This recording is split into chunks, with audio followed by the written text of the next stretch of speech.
Some people crave love with their whole body. Then the second it starts to feel real, something inside them steps back. They miss you all day. Then they stare at your message and suddenly need more time, more space, more distance. They want to be chosen. But when someone actually chooses them, it can feel strangely exposing instead of safe. So they move toward connection, then away from it. Not because they feel nothing, but because they often feel too much. This is one of the most confusing patterns in love. It confuses the person living it just as much as the person receiving it. They can look interested and distant in the same week, warm at night, guarded by morning. They may open up deeply in one conversation, then disappear into themselves after feeling too seen. From the outside, it can look like mixed signals. From the inside, it often feels like emotional whiplash. Part of them wants to rest in closeness. Another part is scanning for what that closeness might cost. Because intimacy is not just comfort to them. Intimacy is also risk, memory, and the possibility of pain returning in a familiar voice. That is why they can ask for reassurance without asking directly. They may hint, test, retreat, or go quiet instead. They want proof that you care, but they do not always know how to receive that proof without feeling dependent on it. So they become experts in indirect needs. A longer pause, a colder tone, a delayed reply suddenly means more than it should. They notice the shift in your energy before you say a word. And once they notice it, their whole body starts preparing. Preparing for what exactly? Disappointment, rejection, embarrassment, abandonment, or the old ache of wanting more than feels safe. This is why small things can feel huge. A shorter text can feel like emotional weather changing. Not because they are dramatic, because their nervous system learned that connection can turn quickly and sometimes without warning. People like this often do not fear love itself. They fear what love awakens in them. Need, hope, attachment, the unbearable possibility that someone important could suddenly become emotionally unavailable. So they try to manage closeness instead of simply living inside it. They pace it, question it, and sometimes sabotage it before it can surprise them. That sabotage is rarely loud at first. It shows up in delayed vulnerability, emotional half-steps, and the habit of holding back the softest truth. They may want to say, "I missed you." Instead, they send something casual and emotionally flat. They may want to ask, "Are we okay?" Instead, they act unaffected and wait for you to prove something unprompted. They may want to reach for comfort after a hard day. Instead, they isolate, because needing comfort can feel more dangerous than going without it. This pattern does not come from being cold. It often comes from learning that closeness once felt unstable, inconsistent, or emotionally expensive. Maybe affection was present one day and withdrawn the next. Maybe vulnerability was ignored, mocked, or met with someone else's overwhelm. Maybe love existed, but emotional safety did not, and that difference changes everything. Because when emotional safety is missing early on, people learn to split connection into two parts: what they long for and what they can actually tolerate. They may deeply long to be known, but the experience of being known can still trigger tension. That tension creates a strange contradiction. They feel lonely in distance, but crowded by too much intimacy. So they keep searching for the perfect level of closeness. Close enough to feel loved, but not so close that they lose emotional control. The problem is that love does not stay in controlled portions for long. Real intimacy keeps asking for more honesty than protection wants to allow. And that is where the push and pull begins to make sense. Not as a game, but as a survival rhythm. Move closer, feel good, feel exposed, pull back, miss the closeness, return carefully, repeat. People trapped in this rhythm can look inconsistent, but underneath, they are often being incredibly consistent with one hidden goal. Do not get hurt more than you can handle. Do not need anyone so much that their distance can undo you. That goal can quietly shape everything: who they choose, how they text when they soften, and why they go cold after a good moment. Sometimes the coldness appears right after connection, not because the connection was bad, but because it mattered. A deeply affectionate night can leave them distant the next day, not from lack of feeling, but from the shock of how much they felt. This is hard for partners to understand. They think, "We were closer yesterday, so why do you feel farther today?" But for someone with this pattern, closeness can create emotional aftershocks.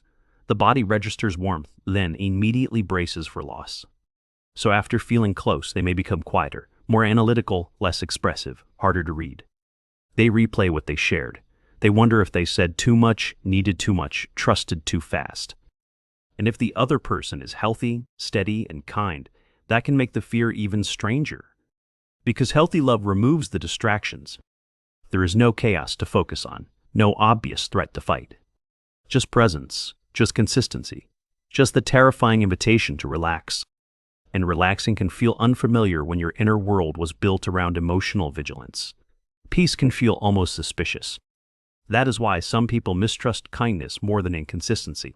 Inconsistency feels painful, but familiar.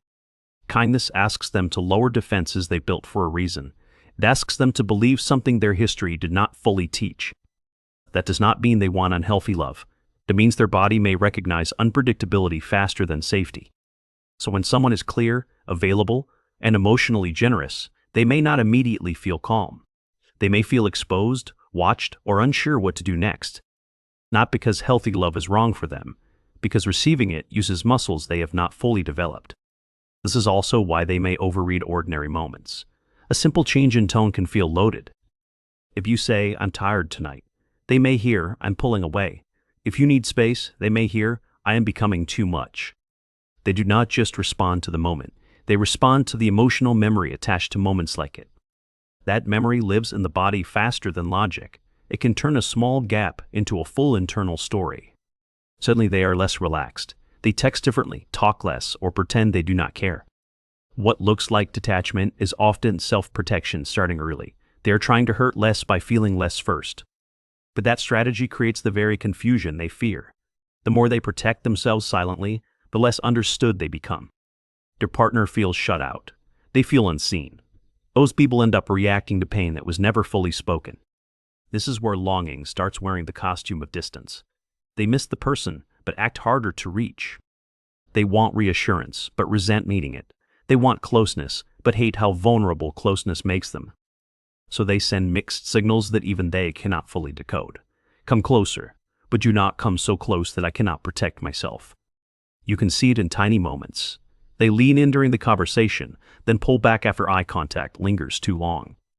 They fall asleep easier next to someone they trust, then wake up emotionally guarded, as if tenderness happened without permission.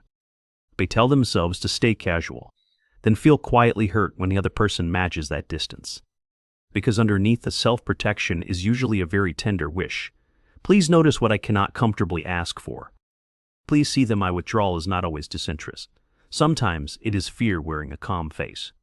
Sometimes it is shame.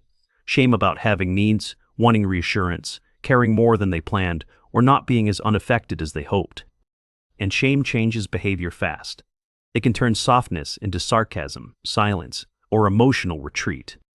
That is why some people become colder right after being vulnerable. Exposure makes them want to cover themselves back up. The colder they become, the less comfort they receive. The less comfort they receive, the more alone they feel. Then they may conclude that closeness never really works for them, when often the deeper truth is that closeness activates pain they learn to hide. This matters because pulling away is not neutral. It protects, but it also distorts. It can make love look weaker than it is. It can make good partners feel unwanted, and painful patterns feel strangely easier to trust.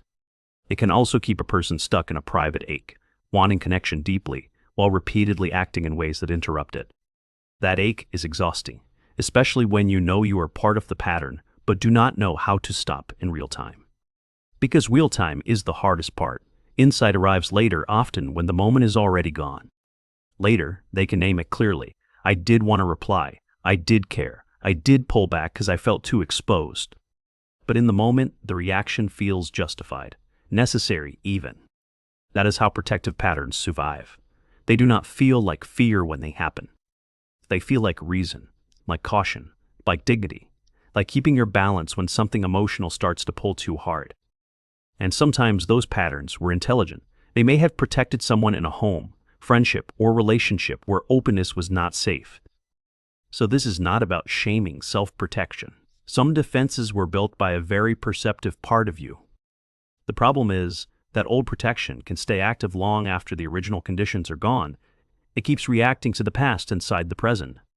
That is why a loving partner can trigger the same retreat that a careless one once did. The body is not always responding to character. It is often responding to perceived emotional risk, and perceived risk can feel just as real as actual danger. Still, honesty matters here. Pulling away may protect your vulnerability, but it also hides your reality. It asks people to correctly interpret silence, mood shifts, and distance without being given the map. Most cannot. They are not failing because they do not love you enough. They are failing because hidden fear is hard to respond to accurately. This is where maturity changes the pattern, not by becoming instantly fearless, but by becoming more transparent than your defenses prefer. That might mean saying, "I'm feeling close to you, and that makes me want to retreat a little."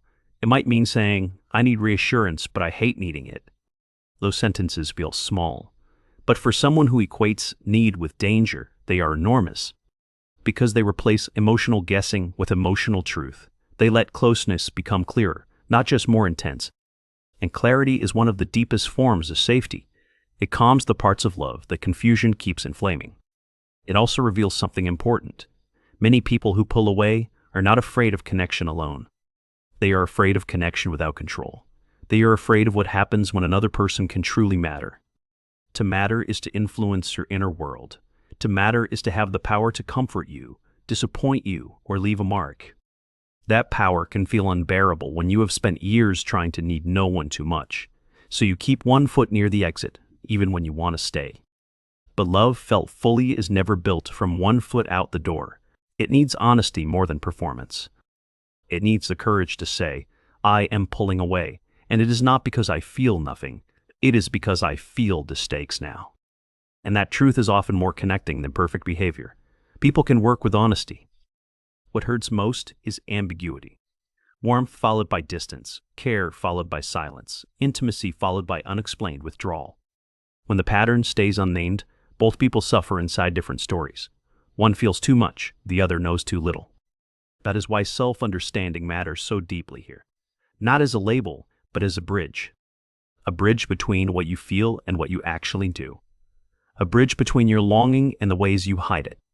Because the real tragedy is not wanting closeness and pulling away. The real tragedy is believing that this contradiction is your personality instead of your protection. Protection can soften. It can become less automatic, less secretive, less in charge of your most important moments. Not overnight, not all at once. But slowly, with enough awareness, closeness stops feeling like surrender. It starts feeling like something you can stay inside without disappearing. And maybe that is the deeper truth. You were never too much for love. You were just trying to approach it with an armor that made tenderness harder to hold. You wanted safety so badly that you kept stepping away from the very thing that could have taught it to you. So if this pattern lives in you, do not reduce yourself to mixed signals. There is usually a frightened tenderness underneath every confusing retreat. A part of you still believes distance is the price of self-protection. A part of you still believes needing someone is the beginning of losing yourself. But closeness is not the enemy. Unnamed fear is. And sometimes the strongest thing you can do is stay present long enough to tell the truth before your defenses speak for you. That is where love starts becoming safer than the patterns that once protected you.